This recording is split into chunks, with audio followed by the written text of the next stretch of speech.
오늘 본문을 보면 좁은 문으로 들어가라라고 말합니다. 좁은 문이 무엇입니까? 그리고 좁은 문으로 들어간다는 것은 어떤 의미입니까?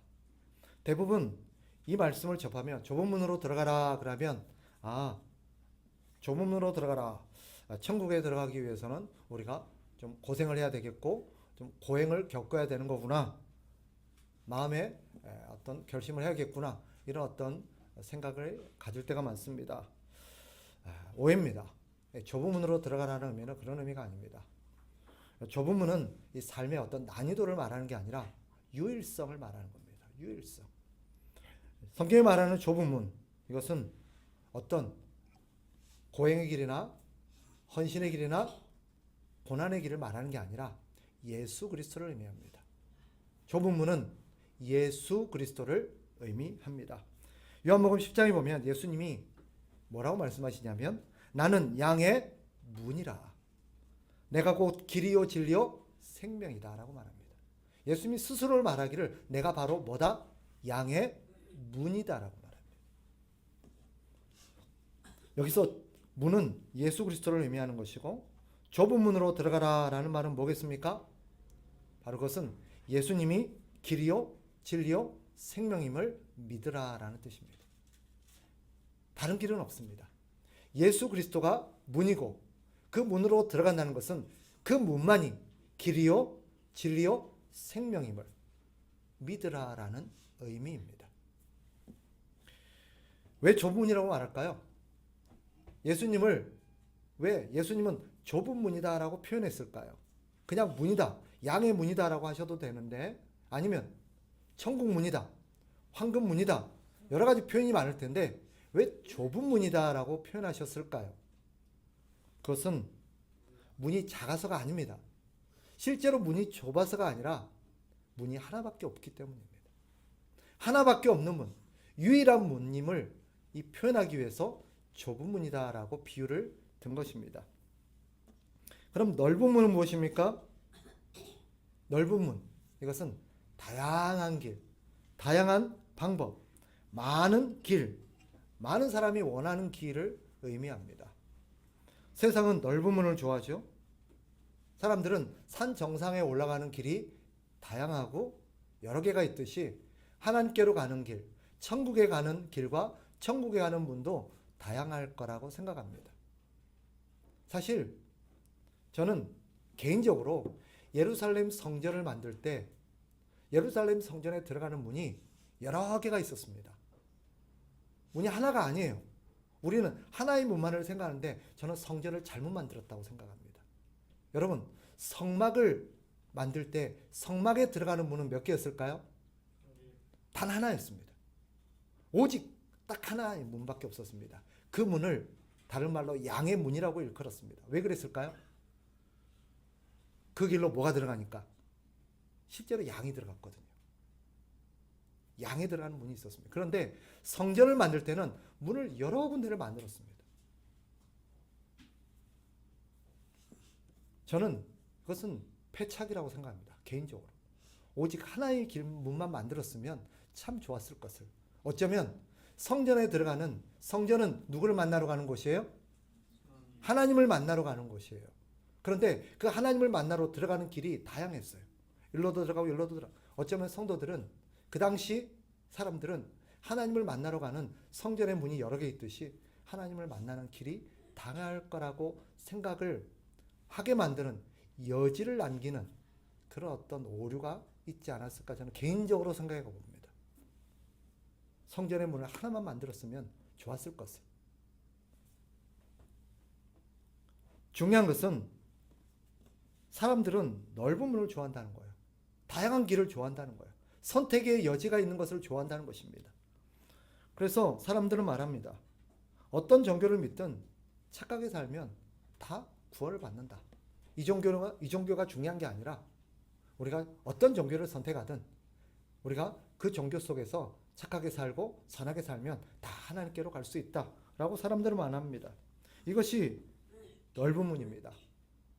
듣기에 좋고 합리적으로 보이고 포용적으로 느껴집니다. 그래서 많은 사람들이 그 길로 갑니다. 하지만 성경은 말하죠. 사도행전 4장 12절. 다른 이로서는 구원을 받을 수 없나니. 다른 이로서는 구원을 받을 수 없나니. 오직 한 문, 한 길, 예수라는 한 길밖에 없다고 성경은 분명히 말합니다. 세상 사람들은 기독교를 좁다, 독선적이다 비판합니다. 그러나 어쩌겠습니까? 진리의 문이 하나밖에 없는 걸. 천국 가는 문이 하나밖에 없는 거를. 오직 그 길로 가야만 천국에 갈 수 있는 거를 어찌하겠습니까? 왜 성경은 좁은 문으로 들어가라라고 말할까요? 왜 좁은 문이라고 표현했고 좁은 문으로 들어가라라고 말할까요? 이유는 분명합니다.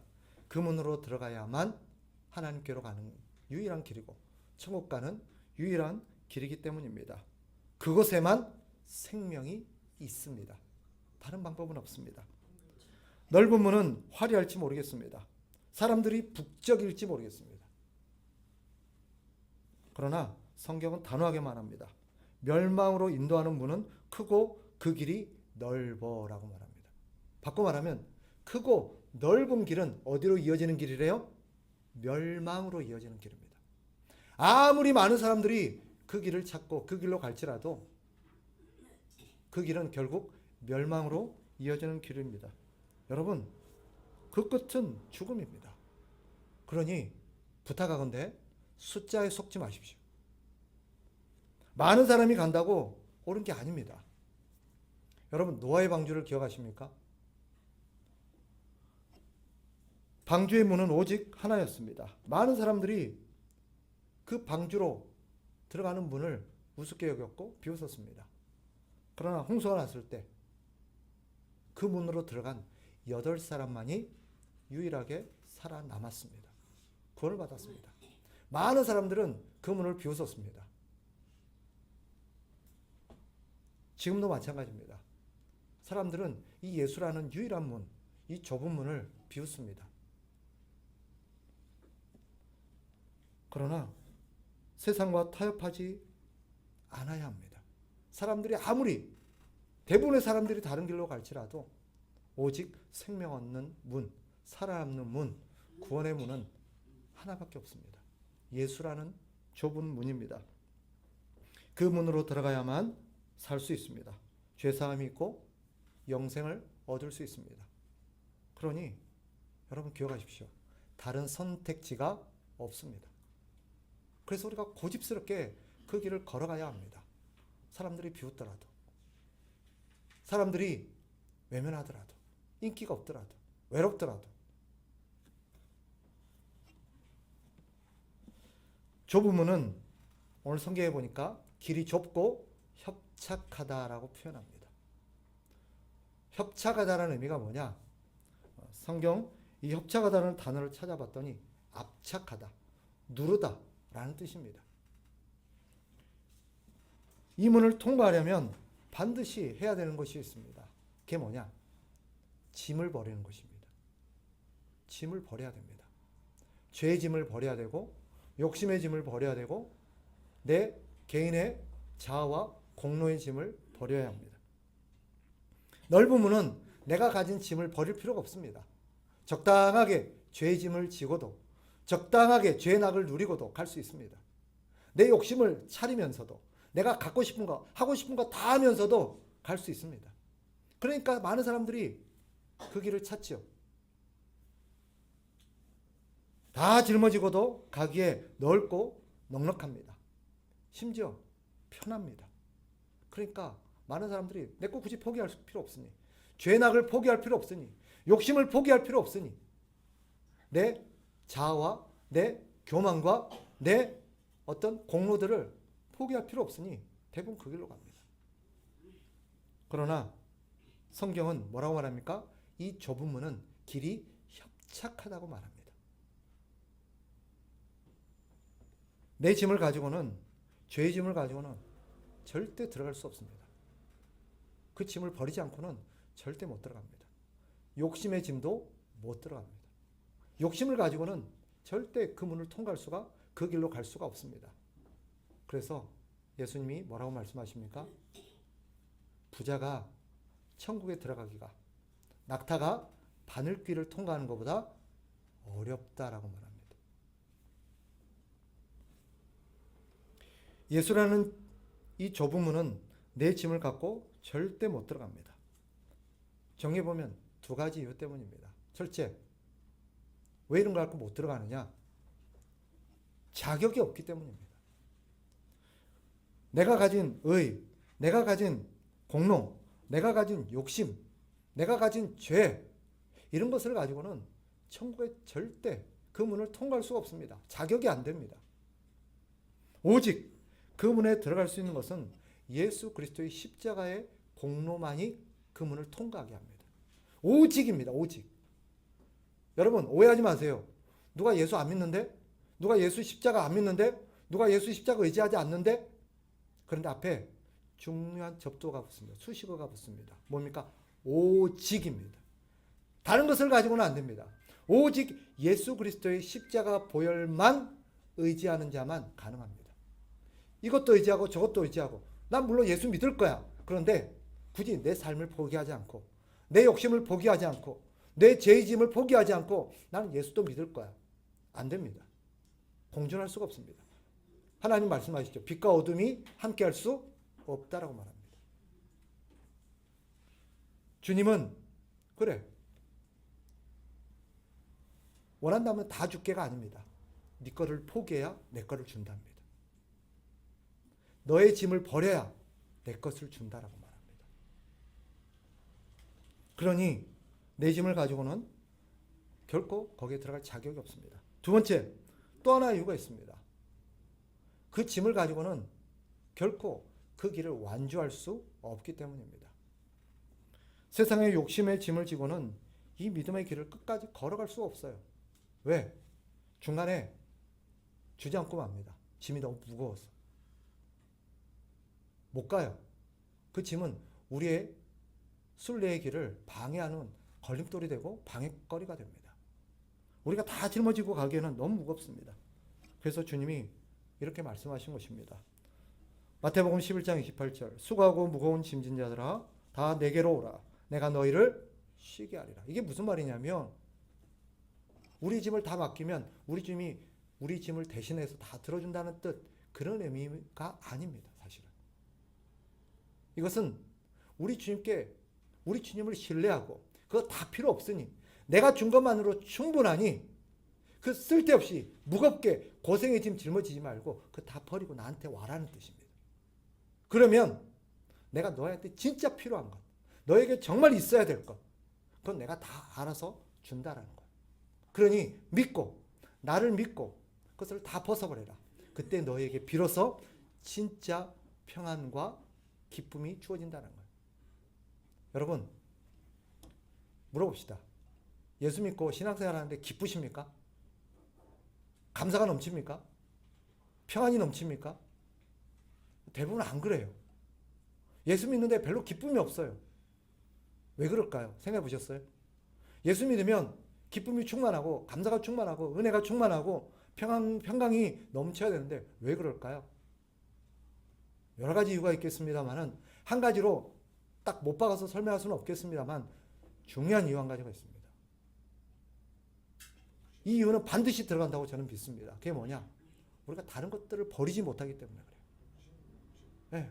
욕심을 버리지 못하니까 하나님만, 우리 예수님만 믿고 예수님께만 온전히 신뢰하면서 다른 것들을 예수님이 하라는 대로 포기하면 오히려 홀가분하고 자유롭고 기쁨을 누릴 텐데 그걸 버리지 못하니까 근심하는 거예요.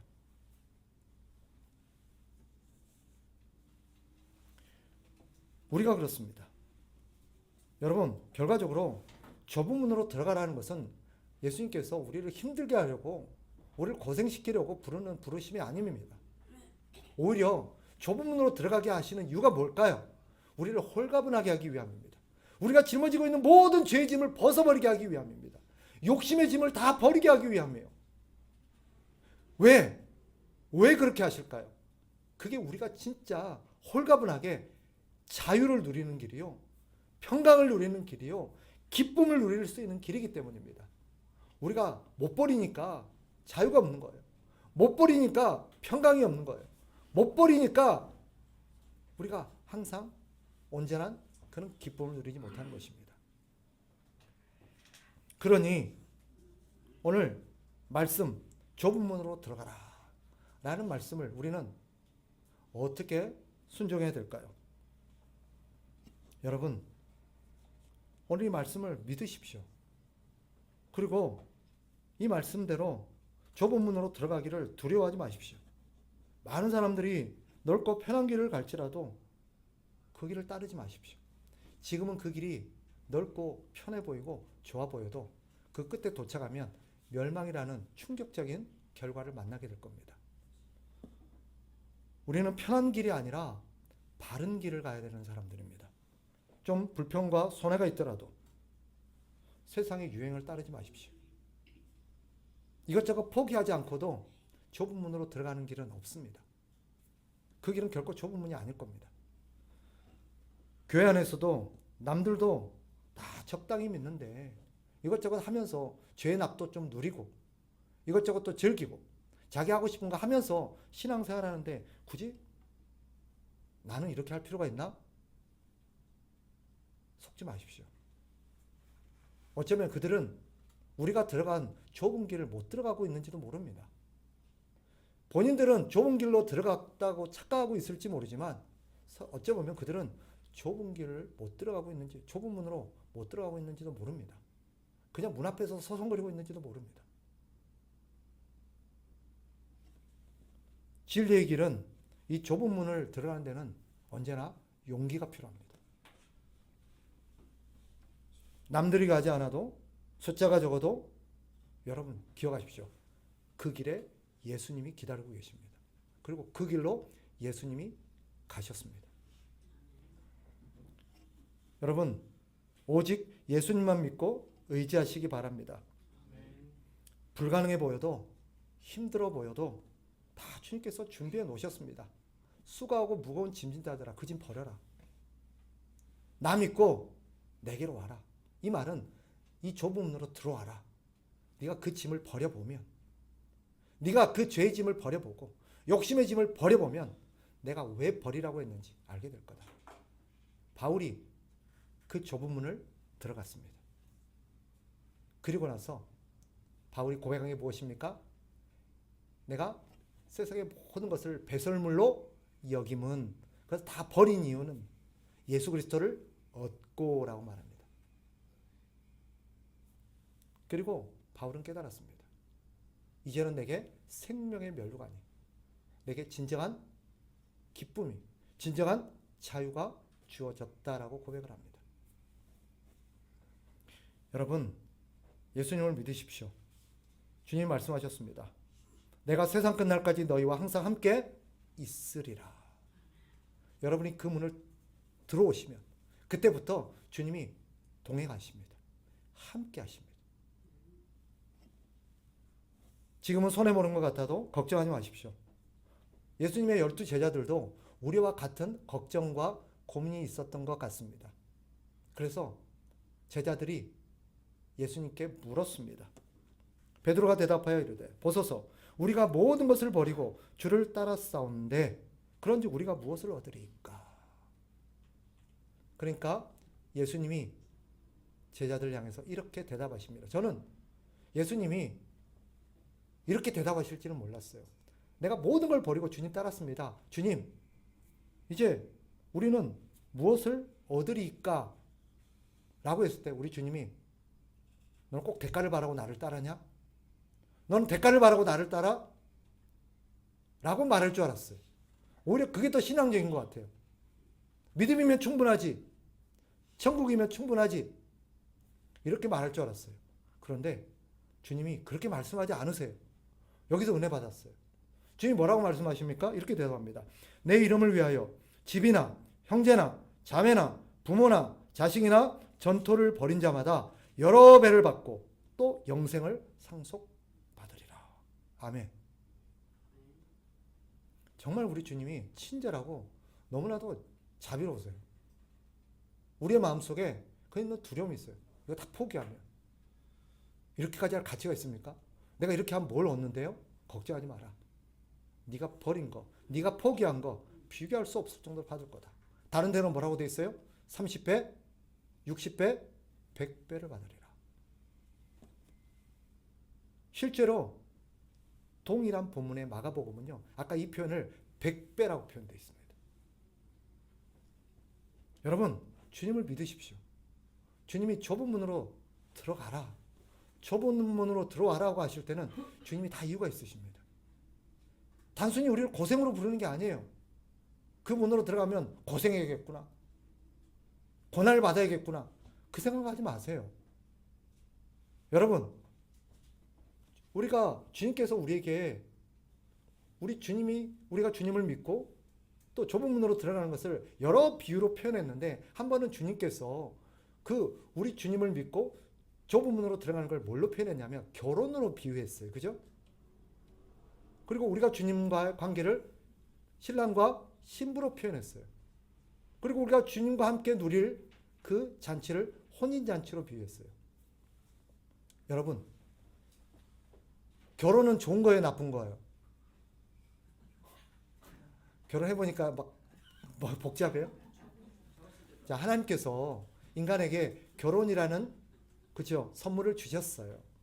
아담을 만드시고 하와를 만드시고 결혼하게 하셨어요. 그죠? 하나님께서 결혼하게 하신 것은 둘이 고생시키려고 결혼한 걸까요? 아니면 행복과 기쁨을 누리라고 주신 선물일까요? 선물이에요. 결혼 자체가 나쁜 거예요? 결혼은요, 하나님이 주신 선물이에요. 그죠? 결혼은 복이에요. 그런데 결혼 생활을 하다 보니까 우리가 어려움이 있어요, 없어요? 있단 말이에요. 그 어려움에는 여러 가지가 있어요. 근데 결혼이 나빠서 고생하는 거예요? 아니면 결혼한 우리가 나빠서 고생한 거예요? 문제는요, 우리에게 있어요. 결혼은 하나님께서 우리에게 주신 선물이에요. 행복하고 즐겁게 살라고 주신 선물이에요. 그런데 왜 결혼이 우리에게는 고생과 슬픔과 고통이 되었을까요? 결혼이 나빠서가 아니에요. 그 결혼한 우리가 나빠서 그래요. 우리 욕심 때문에, 우리가 결혼을 잘못 이용하고 잘못 결혼 생활을 해서 그런 거예요. 동의하세요? 그게 맞아요. 그런데 결혼한 사람들 보니까 다 고생하더라, 결혼하는 거 보니까 안 좋더라, 나 결혼 안 할래, 이것처럼 미련한 게 없어요. 이거는 좀 극단적으로 비유하면 어떤 사람 병원 갔다가 죽었대더라, 어떤 사람 병원 가서 부작용이 있대더라, 난 아파도 병원 안 갈래, 말하는 것과 똑같아요. 어떤 사람 밥 먹고 체해서 고생하는 거 봤어, 나 앞으로 밥 안 먹을래. 이게 미련한 거죠. 밥이 나쁜 거예요? 아니면 밥을 먹는 방법이 잘못된 거예요? 방법이 잘못된 거예요. 방법을 달리하면 그것은 좋은 거예요. 결혼도 마찬가지예요. 예수 믿는 것도 마찬가지예요. 예수님께서 좁은 문으로 들어갈 때는 우리에게 자유와 평강과 기쁨과 홀가분함을 느끼게 하기 위한 거예요. 그런데 그 좁은 문으로 들어가는데 왜 고난이 있어요? 왜 좁은 문으로 들어가는데 고생이 있어요? 그것은 그 문 자체가 나쁜 게 아니라 뭐예요? 그 문으로 들어간 우리가 그 문을 들어가고도 제대로 신앙생활을 하지 않기 때문이에요. 근데 우리는 예수 믿으면 고생해, 예수 믿으면 헌신하고 희생하고, 맨날 예수 믿으면 괴로워야 돼. 아니에요. 잘못하고 있는 거예요. 여러분, 예수님을 믿으십시오.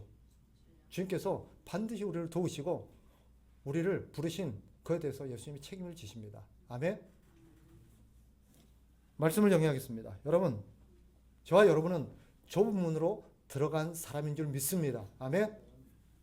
여러분이 예수님을 믿기로 했으니 참 잘한 것입니다.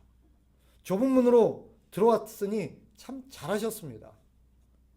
여러분, 두려워하지 마십시오. 왜요? 왜 잘한 겁니까? 여러분, 좁은 문으로 들어간 게 왜 잘한 겁니까? 그날 그 시간부터 아까 말씀드린 것처럼 예수님이 저와 여러분과 동행하시기 때문입니다. 절대 떠나지 아니하십니다. 심지어 예수님께서 우리를 위해서 누구를 보내셨습니까? 성령님을 보내셨습니다. 성령님을 보내셔서 우리와 1년 365일 24시간 1분 1초도 우리를 떠나지 않고 우리와 함께 하시고 우리를 도우고 계십니다. 우리를 돌보고 계십니다. 우리를 지키고 계십니다. 그러니 여러분, 두려워하지 마십시오. 필요하다면 성령님으로도 충분하고 예수님이 우리를 도우신 것도 충분할 텐데, 예수님은 성령을 보내신 것도 부족할까 싶어서 우리에게 믿음의 동력자들, 믿음의 가족들도 붙여주십니다. 물론 때때로 그들 때문에 어려울 때도 있겠지만 하나님은 우리에게 좋은 많은 선물들을 베풀어 주십니다. 그러니 두려워하지 마십시오. 혹시나 힘들거나 두렵다면 주님을 의지하십시오. 기도하십시오. 그러면 주님이 우리를 도우실 것입니다. 주님의 약속을 신뢰하십시오. 주님은 반드시 우리를 선한 길로 인도하십니다. 반드시, 예외 없이. 결코 우리를 실망시키지 아니하실 것입니다. 그분의 이름이 무엇인지 아십니까? 그분은 엘 샤다이십니다. 우리말로는 전능하신 하나님으로 번역되어 있습니다. 그러나 성경은 그분을 엘 샤다이라고 표현하고 있습니다. 엘 샤다이가 무슨 뜻입니까? 주님은 말씀하신 것은 반드시 지키신다는 거예요. 주님은 말씀하신 것은 반드시 지키신다. 또 주님은 당신이 말씀하신 것을 이루실 능력이 있으시다라는 거예요. 말만 해놓고 능력은 없는 분이 아니라 말도 하시고 그 말한 것은 반드시 지킬 뿐만 아니라 그 말씀하신 것을 이루실 능력도 있으신 분이십니다. 아멘. 그분이 우리 주님이십니다. 그분이 우리를 좁은 문으로 초대하셨습니다. 여러분 좁은 문으로 들어가셨으니 잘하셨습니다. 걱정하지 마십시오. 두려워하지 마시고 주님을 신뢰하십시오. 주님이 책임지십니다. 땅끝까지 주 앞에 서는 그날까지 주님 우리와 함께 하심을 믿으시기 바랍니다.